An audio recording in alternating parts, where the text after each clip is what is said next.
The world is hurting right now, and it's time to rise up. As we lift ourselves up in body, mind, and spirit, we can reach out to others and be a light in a sea of darkness. Welcome to the Movement for Global Health with your host, Dr. Mary Zennett.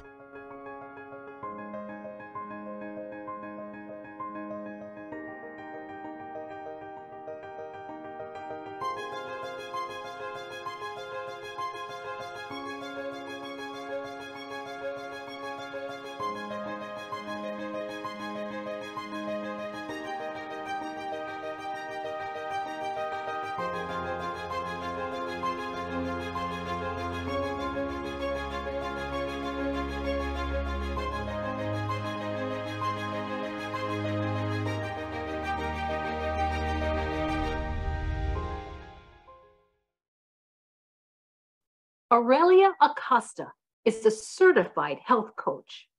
She has 20 years of experience in the health and wellness industry, and she specializes in proper diet and nutrition. She receives rave reviews from her clients, and it is an absolute privilege for us to welcome her today on our show. Oralia, welcome.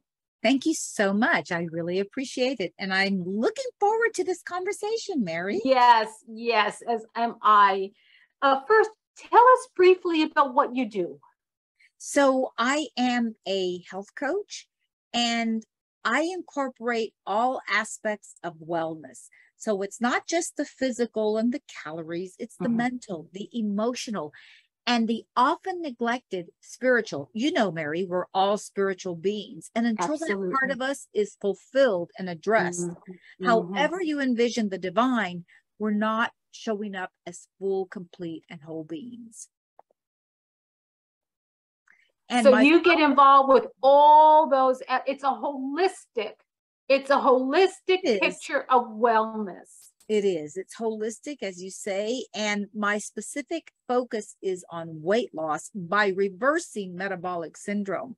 Not everyone knows what metabolic syndrome is. They don't. But when they go to the mirror, they see the excess weight, and that they relate to, which is why I mentioned that later and the weight loss first. When you have an individual that's overweight, for the most part, you have someone that is experiencing metabolic syndrome with all of the markers. So we can talk about that a little later. And we will talk more about that. Tell us how you got started. So most of the people that I know that are in their profession that really love what they do got started because they had their own challenges to overcome. And as they went through those challenges and overcame them, they now want to share what they know with the public to assist them in whatever area they're working in. And that's the case with me. Ever since I was a little girl, I was a very picky eater. And in fact, I was so thin that my mother was concerned that I was really sick. And then I had my tonsils taken out, and then I started eating. And then because of my poor diet, I was a fast food junkie, I started to experience massive gastrointestinal issues. And then I'm cutting everything, I'm condensing everything. Yes. And then I moved to Venezuela, no problems there, learned a lot more about food, started incorporating more different variety of food, which helps. And then I moved to Italy, where I really had fun. And I got very, very, very sick on several occasions. And I would go to the ER at 2 and 3 o'clock in the morning, and they would give me Zantac, 500 milligrams, and that would just knock me out. And then I couldn't function for the next day.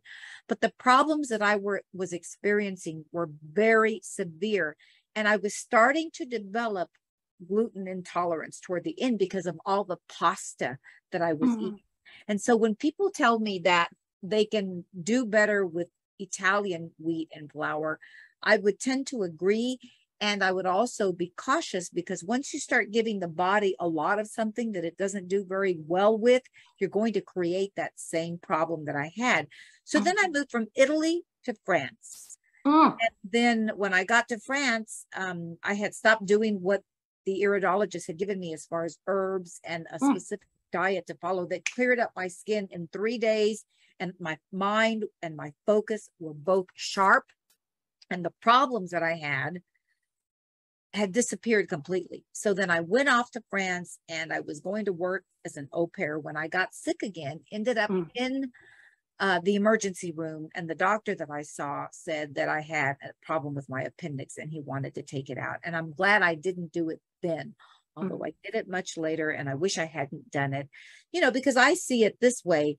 What we came with needs to stay with us. Kind of like the Las Vegas thing with what gets said here stays here. What your body came with, you really need to keep. What you develop or create later is a different story.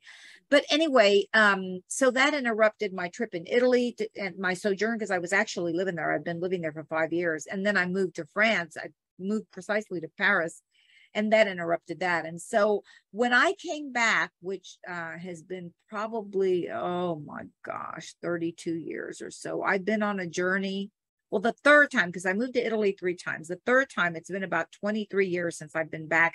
And ever since then, I've really been on this very profound journey of what works and what doesn't work. And I went through menopause, and that was one of the most difficult times, because all of these bad nutritional habits and lifestyle habits and eating habits that I'd had up to then were not cleared. So then you've got this, I'm just going to say it, the shitstorm here. And then menopause comes in and wham, and knocks everything in clear view so that you can see it. And so often when we're going through things, people think, oh, why did this happen to me? But that's really the universe or God, the goddess, however you envision it, your higher power, the divine, talking to you, telling you, look, you've got to face this, because if you don't face this here and now, it's going to be worse later, or you don't have to face it and expect more problems. And so I take on the belief that everything that happens is for our highest good. And the universe is always working for us and not against us. We work against the universe sometimes. We do. We do things that we shouldn't. We say things that we shouldn't. We hang around with people that we shouldn't, even though those relationships are dead, whether it be a spouse or a friend.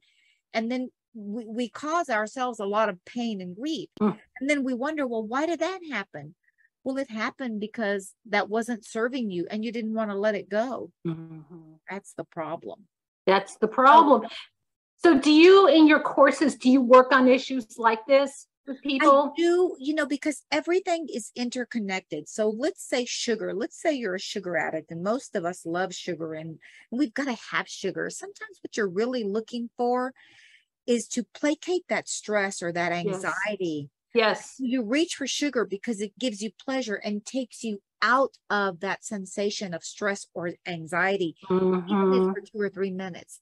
The other thing is that sometimes what you're really craving, and I know this has been true for me, is that sweetness in life, the love, the affection, the intimacy that you can have with a partner or with a friend, where you open your heart and you share and you cry and you say, you know what, I'm not perfect, I messed up. And that friend says, it's okay. How can you use this to your advantage? How can you grow from this? What's the gift here in simple terms?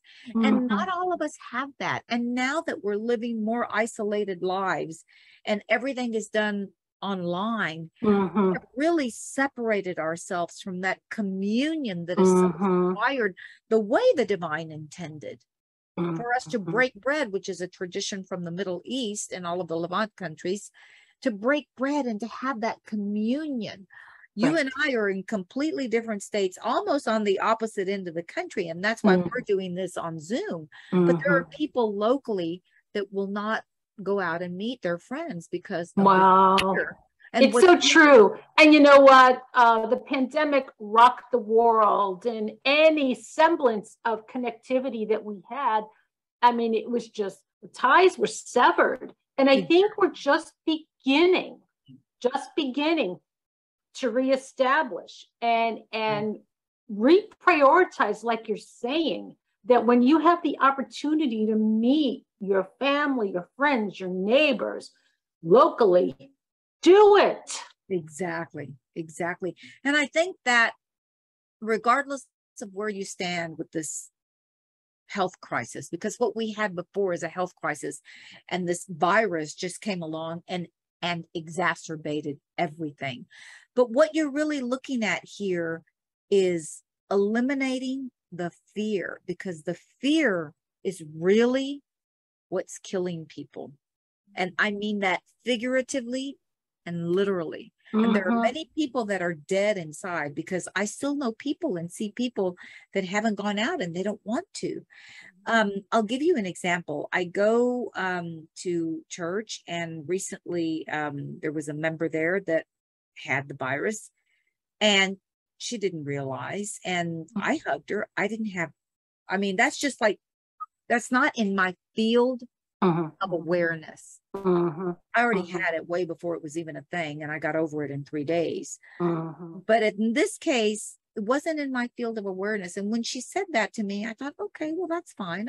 I didn't go into fear, because what happens from a physiological point of view is that you go into fear, and that lowers your immune system. So you're open to receive all sorts of nasties. So why not know that you're divinely designed and equipped to handle whatever comes your way? Why not do those little things that we know bring us joy and pleasure, so that your vibration is high, and along comes this virus and it says, "Oop, well, I'm skipping you. Oh, well, I'm going over there because that person has a low vibration." Exactly. And that's not to blame. It's not to blame the person that has a lower Not vibration. at all. We're all vibrating where we are, and my vibration isn't always high. This morning I had a situation that was unpleasant, and I'm still a little stirred by it. But the thing is, how long do I want to stay there? And what tools can I use to move out of that? Exactly. Whether it be the Ho'oponopono prayer, which I often tell my clients, do this. I'm sorry. I love you. Thank you. Please forgive me for whatever situation is coming up, or your finances, or your relationships, or going outside and Mother Nature and the sun. I mean, these are all gifts from the divine that we have, and Mother Nature readily available to us, but we don't do it. And if you're living in fear, if you're in the basement, or if you're just in your house, you're not going to have vibrant, radiant health. I don't care what you say. You're not. And it's that fear that's getting us. It's the fear. Exactly. So it's shifting from fear to faith. It really is. To knowing. I would say more, for me, it's knowing. I know that I know that I know, and I'm connected with source, with the divine. Exactly. That's the faith. That's the faith, the deep connection. Deep knowing. And I know. And your intuition, your inner knowing. Right. Right. You know what's right for you. And I'll venture to say that you probably, make these little choices all throughout the day. All throughout the day. All throughout the day. I think the misconception of health is like, okay, well, I'm just going to do this and everything. No. It's constant. Right. It's constant awareness.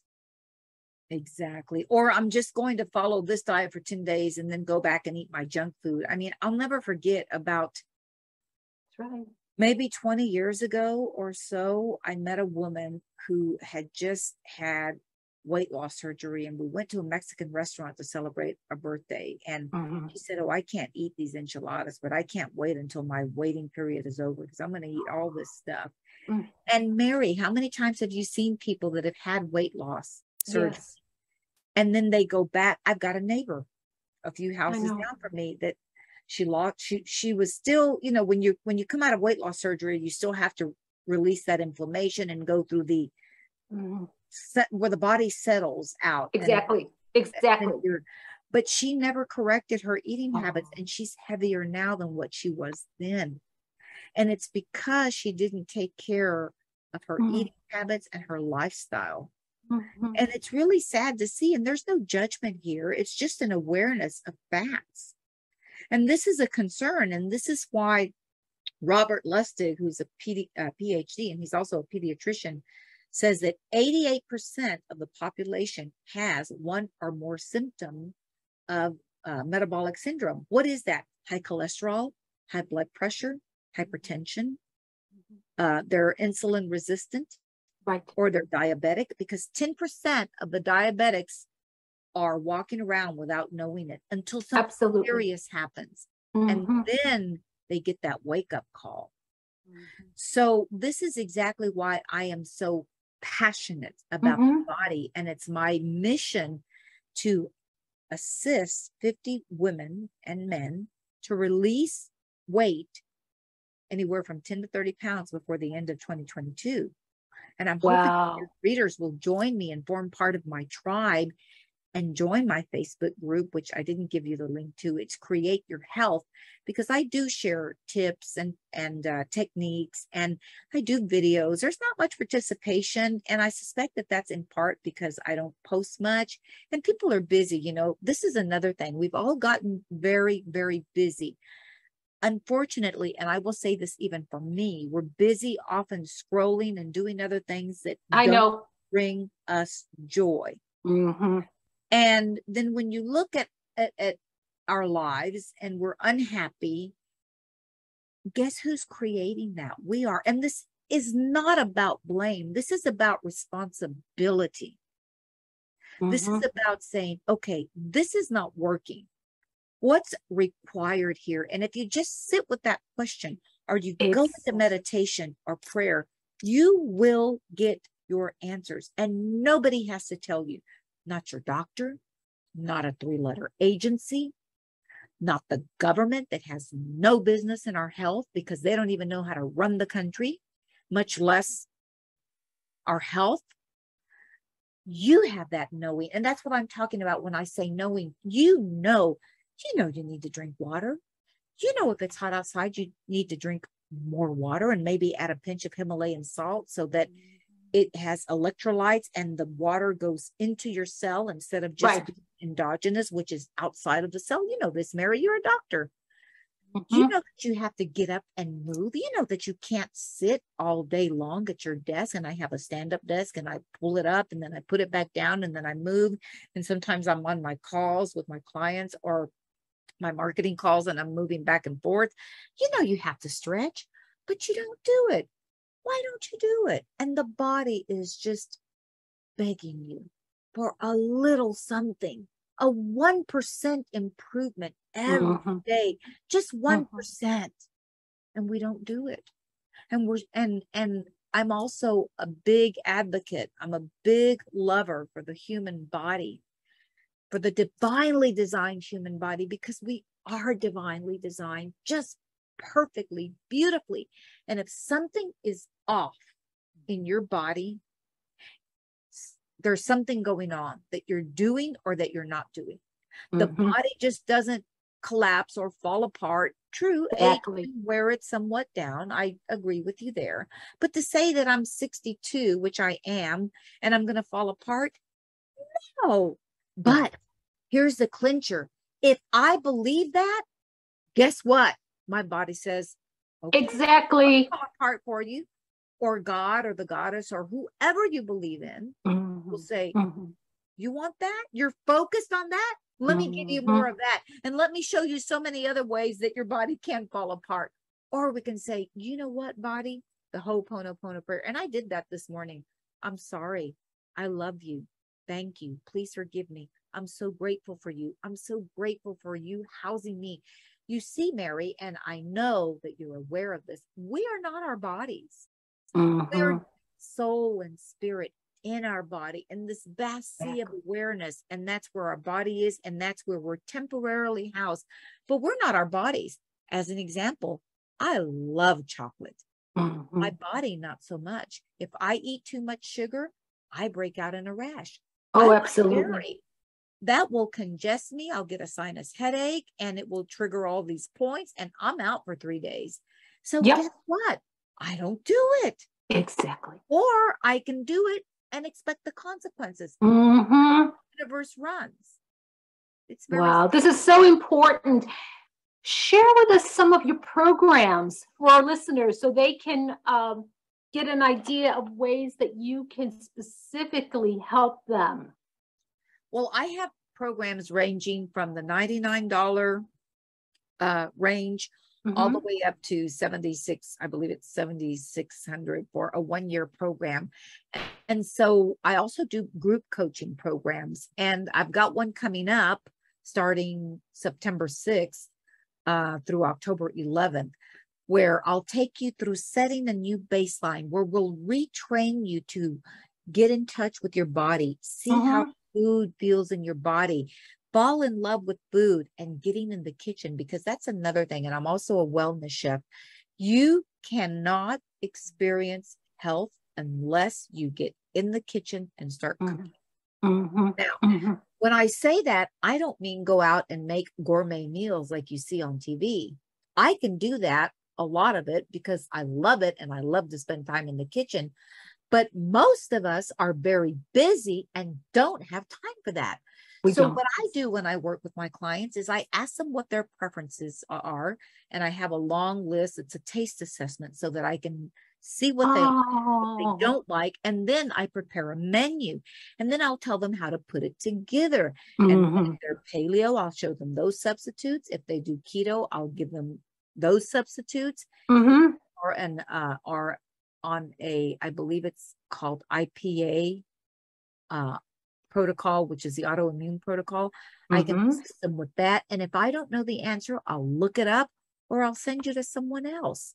You know, yesterday I was talking to a woman that was very closed off to so many things. And often, not often, all the time, our body is expressing what's going on up here. Right. So you know what they say, it's your reality, your point of view creates your reality. There could be war, there could be struggle, there could be famine, but me right now, I'm grateful and I'm happy that I'm having this conversation with you and sharing it with your viewers. So that's my point of view. I'm happy, I'm grateful. And so what does that create for me? Or I can be miserable because gas prices are going up, because the IRS is hiring all these agents, whatever, because of the president, whatever. And then I'll get all of that. So, you know, in the Bible, I believe it says that you have the key to the kingdom or something like that. I don't recall. It's been a while. But basically we do, because our kingdom is here. And if we want, we can fill that kingdom with good things, or we can fill it with things that don't serve us. And even good and bad, if we take away the judgment of good and bad and we just look at things and we say, well, does that serve me? Yes or no? Exactly. No, I'll leave it alone. Well, does that serve me? Yeah. You know, that saying, if it's not a hell yes, don't do it. That's kind of how I'm really choosing to live my life. And it takes practice, because so many of us do things that we don't want to. And so many of us follow diets just because everybody else is doing it and we think it's healthy, like plant-based. I've got news for you. Plant-based isn't for everybody. I will get seriously sick on you with plant-based. Why? Because the divine designed my body in a specific manner. Maybe it works for you. If you give me all meat, I would probably do better. But you know what? I like variety. So I'm going to eat the meat. I'm going to eat the artichokes. I'm going to eat the salad. I'm going to eat the sheep and goat milk cheese. I'm going to eat the vegetables. I'm going to eat those things that a lot of people don't eat, the duck, which I love and I had a few weeks ago, because I like variety so that I don't get bored. Because the minute you get bored, you reach for the foods that are fast foods, French fries, etc. And this is also why planning is so important when it comes to your meals. And this is why it's important to know your hunger level and your fullness level, so that if you start getting hungry and you're at a level 2 around 11:15, you're going to get up and you're going to prepare your meal, or you're going to reheat it or whatever, so that you don't reach 12 and it's 12 and you got a meeting at 1 and you're hungry, because that's when you're going to get in the car and go get the burger or the French fries or the tacos or whatever. So a lot of this is just, I hate to say the word common sense, but it is. And we don't do it because we haven't been taught. We have been trained and entrained that convenience is key. I've got news for you. It isn't always convenient for me to wake up at 5. Well, this morning I woke up at 4:19. My body said, I'm done. So I woke up at 4:19 and did my Joe Dispenza meditation. So if I say that I want vibrant health, if I say that I want to change my reality and grow and expound and have fun and have an orgasmically delicious life, which just means all my senses are turned on. Like when I start talking about the body, you can tell I switch into orgasmic mode like this, and all of me is lit up. That's all orgasm is. It's not just sex. So when I start talking about that, I'm in my bliss. And in order to be in my bliss, guess what? I listen to podcasts, I read books, I talk to my fellow health coaches, I ask FM doctors around me, and I'm always learning so that I can share. And I've got this 4-part series. Like I said, the next week is called Daring Dairy, and we're going to look at what dairy does to the body, how it plays out, and substitutes. And I just want everyone to know that if you're looking at your health and you feel like you just don't want to do anything about it because you can't give up sugar, or you can't give up dairy, or you can't give up wheat, and those are the 3 major offenders, pretty much in that order: sugar, wheat, and dairy. So I've got news for you. I have 1,000,001 substitutes that I know will work for you. If one doesn't work, another one will work. And it's just a matter of you being willing to try them, open to receive. So getting back to the story of the woman that I spoke to yesterday, she has some very, very severe, serious challenges going on. And so I made a few suggestions, and she couldn't do them because of this, and because of that, and because of the other. And so pretty much she painted herself in a small world corner. You know, have you ever seen the image of the painter that's painting the floor and he paints everything? And it's like, oh, well, darn it, I forgot. Now I painted myself in the corner. And this is exactly what she did. And my heart went out to her, and I said, you know, I'm going to suggest something. That book called You Can Heal Your Life by Louise Hay, which is a classic. And I have one of the original books that came out way back years ago. Yeah. I've already given you my age, so there's no hiding it. And she's like, oh no, she's the worst.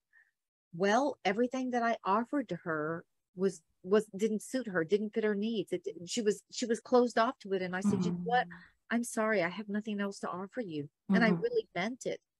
And so she gets to go off and be with her choices and live with them. And maybe, like she told me, I would die for my faith. And I said, well, that's pretty much what's going on now.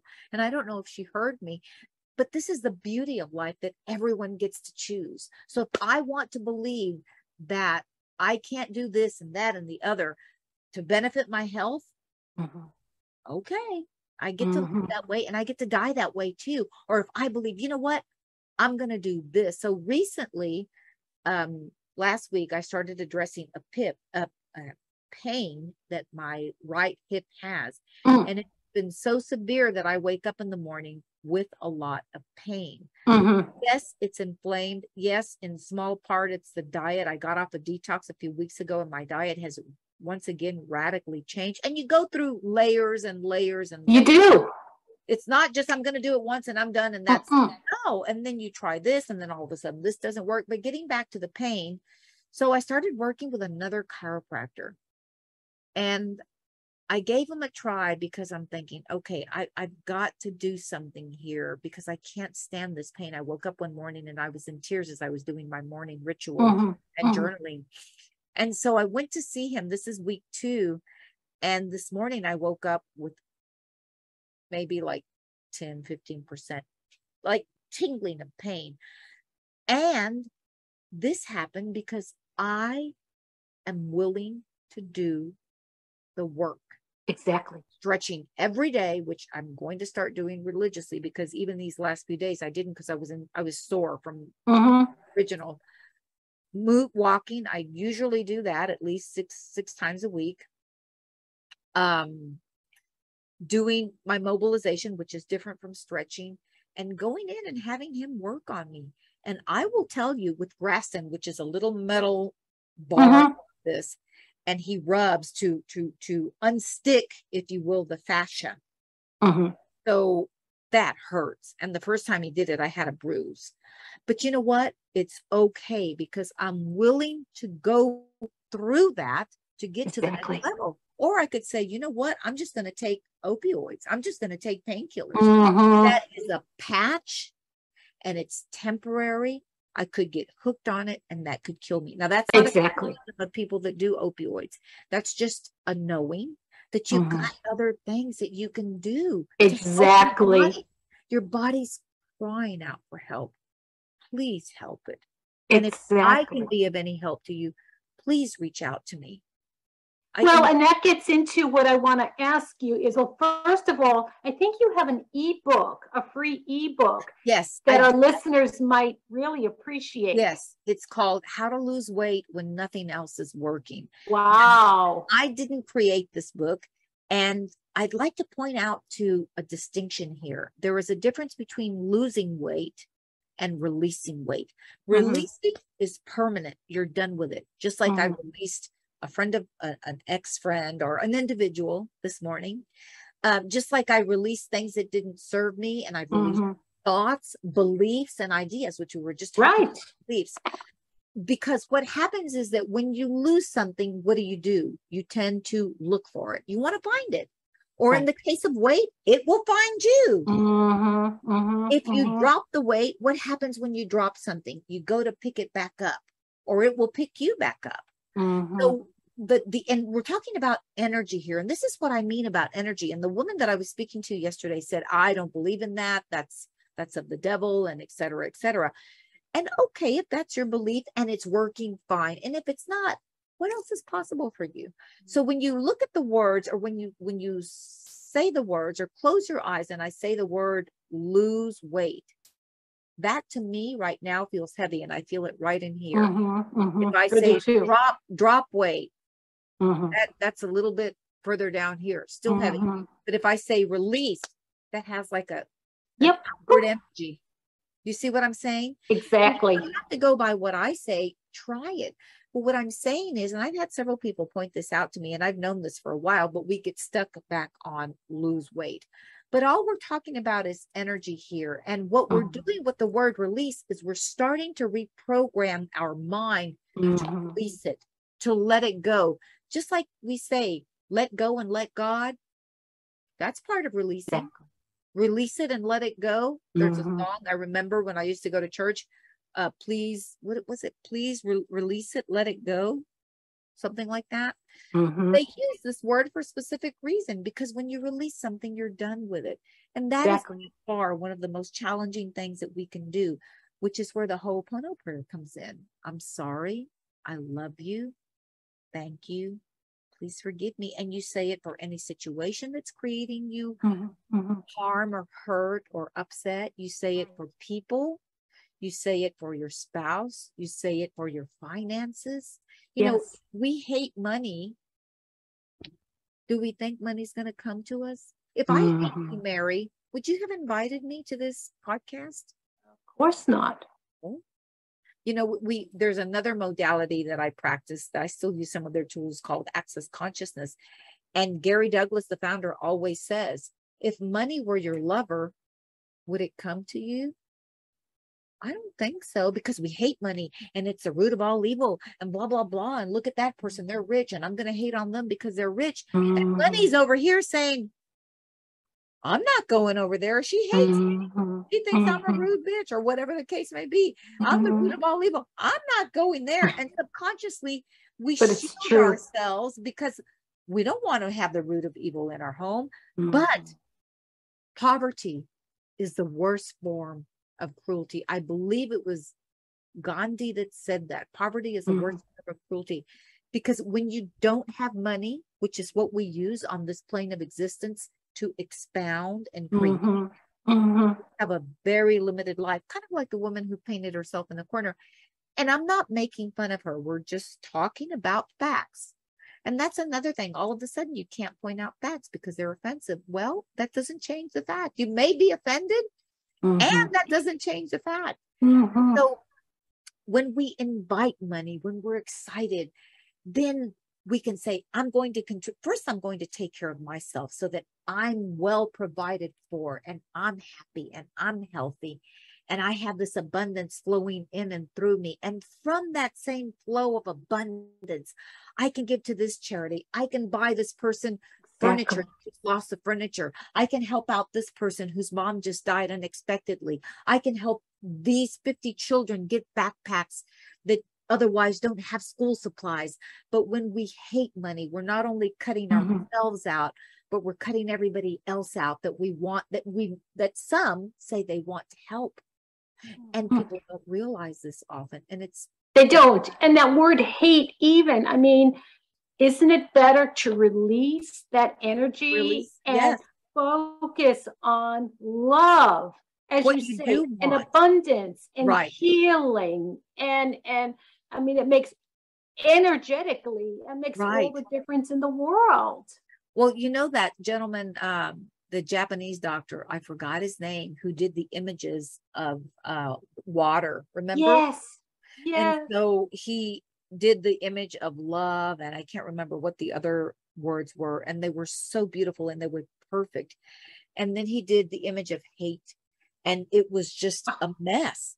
And so what happens, because I've been doing a lot of work with Joe Dispenza and his book, Breaking the Habit of Being Yourself, when we are in this vibration, the heart and the mind are not coherent, because everything is energy. And this is what that woman and so many other people reject. Well, I've got news for you. We're all energy. You've got, I believe, the positive charge here and the negative charge at our feet. So you are producing a torus of an energetic field. There's no way around that. And so when we take into account that we're energy, and if our mind and our heart are off, and we're sending out those, and you, if you get his book, Breaking the Habit of Being Yourself, you can see that the waves are erratic. And so sometimes you'll get good and sometimes you'll get shit. And if we want good and we want a more even flow of good coming into our lives, so we can share that expression with others, we've got to get rid of the shit. We've got to change our energy. And words like money is, you know, things that we believe, like money is the root of all evil, which even if you say the love of money is the root of all evil, because you can love money, you just don't have to be greedy about it. Or you can love money and be greedy, and you'll get the consequences of that. And that's what the divine has given us, choice. And that's why I say we came here to expound and create and develop and do bigger and better things. But if I'm over here painted in the corner thinking that it's all bad, it's evil, it's of the devil, it's my world collapses. Contractive energy, and it's heavy.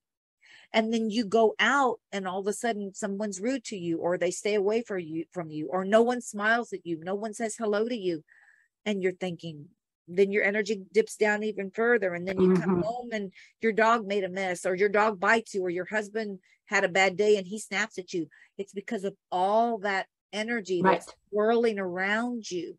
And it's neither good or bad, it's just energy. And then you go to sleep, as Abraham says, and you reset. And the next morning you wake up and you say, thank you, God. Thank you, Goddess. Thank you, Allah, Buddha, whoever you believe in.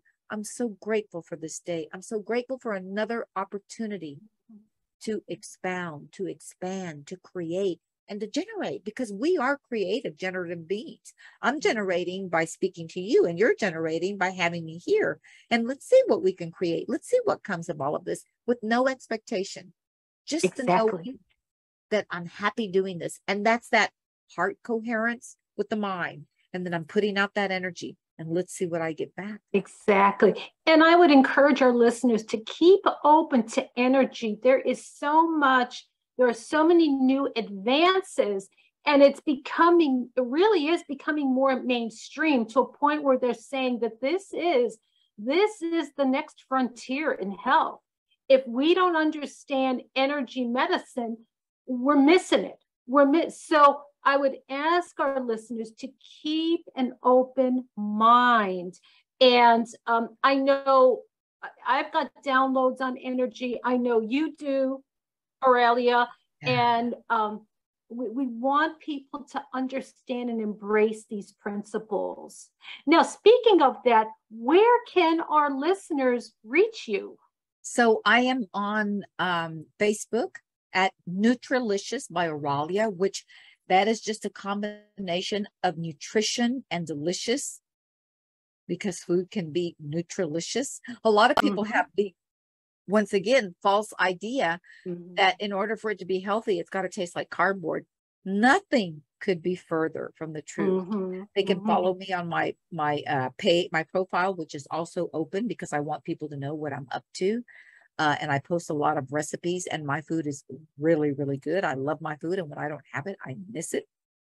They can follow me on Instagram. It's Nutri, NUTRIBYO. They can follow me on LinkedIn if they're in that professional, on that professional format. And where else am I? Oh, and I'm on Alignable too, where I'm highly recommended. Yes, yes, yes. Well, I read your testimonials. I mean, we're connected, and Yes. I see how people really do appreciate you and respond so well. So we want to invite our listeners to click the links below. We'll have Aurelia's links, and get that free ebook too. That's really important. And join the Facebook group. And I think you've got some seminars coming up, don't you? Yes, I've got, what I did is in preparation for the Nutrilicious NEWU, starting on September 6th through October 11th, what I did was create a whole month long of series talking about the different things that I mentioned before that we feel prevent us from even starting on not even a diet as much as a discovery, our health journey. So I talk about sugar, I talk about wheat, I talk about dairy, and the last one, I don't recall what it was, but they're all things I want to bust the myths, because a lot of those are just myths. They're bullshit ideas that we have in our head. Oh, what am I going to eat if you take away wheat? My goodness, there are only 250,000 million more things you can eat. I don't eat wheat. Typically, usually I don't. And so I've taken the time to put all of that together and know how you can substitute, know what you can substitute, know where you can get breads, know which breads you can make. That's why you get with a health coach, because the coach knows and can guide you. And what I do that's different is that I not only take it out in theory, but I bring it down to the practical. Okay, now that you've got me, or now that I see that I can't, my body doesn't like wheat, dairy, and sugar. What can I eat? Well, here are all of these recipes, and here are these websites. And how do I pick a recipe? I'll leave you with that quick tip. If you know that you like Indian spices, like curry, like fenugreek, and you see a recipe that has curry, fenugreek, or even cardamom, try it. You might like it. Definitely. If you don't like those things, don't choose that recipe. If you're willing to try it, maybe buy it in the store pre-cooked, if you can, to see how you like it, and then go home and make it yourself. There are 1,000,001 recipes online. What I do, and what I've done over the past 20 plus years, is put together recipes, and a lot of those recipes are not paleo or keto. So I've modified them. Why? Because I take this topping from this recipe and add it here with this one, and then combine it with these spices. That's just practical from being in the kitchen for so long. And I love it. You've got a wealth of experience. And like you say, and the food is delicious. It's Nutrilicious. There you go. There you go. Oralia, it has been an absolute privilege to have you here today. I mean, you have so much really important information. So we want to encourage our listeners to click the links below, get connected with Oralia, and hop on. She's got calls. She's got lots going on, and you can benefit. That's the key to the whole thing. This is all designed to help you live your best life. That's right. Thank you so much. All right. So again, to our listeners, click the links below. Stay in touch with Oralia. And Oralia, thank you so much. And I continue to hop on your seminars. They are very valuable.